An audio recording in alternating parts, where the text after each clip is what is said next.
இந்த வயசானவரை ஒரு நேர்மையான சைக்கோ கில்லர் அப்படின்னே சொல்லலாம்.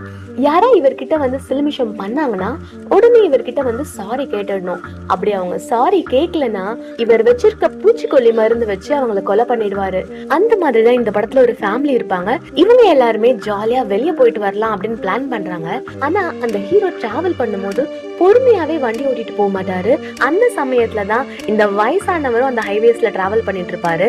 இந்த ஹீரோ அந்த வயசானவர் வண்டி இன்னும் கொஞ்சம் நகரணும் அப்படின்றதுக்காக பயங்கரமா ஹார்ன் அடிச்சது மட்டும் இல்லாம அப்படி கிராஸ் பண்ணும்போது அறிவே இல்லையா, ஏன் இப்படி போறீங்க அப்படின்ற மாதிரியும் கேட்டுட்டு போறான். இதனால டென்ஷன் ஆன அந்த வயசானவர் அவன் பின்னாடியே ஃபாலோ பண்ணிட்டே போறாரு. தான் பின்னாலே வந்துட்டு இருக்காரு அப்படின்னு சொல்லி அந்த வயசானவர் கிட்ட போய் ஹீரோ எதுக்காக எங்க பின்னாடி வரீங்க அப்படின்ற மாதிரி கேக்குறாரு. நீ பண்ண தப்புக்கு நீ மன்னிப்பு கேளு அப்படின்ற மாதிரி அவர் சொல்றாரு. என்னால மன்னிப்பு கேட்க முடியாது அப்படின்னு சொல்லிடுறான். இதனால டென்ஷனான அந்த வயசானவர் அவருக்கான நேரம் வரையும் காத்து இருந்து கடைசியா அந்த ஹீரோவையும் கொண்டுடுறாரு.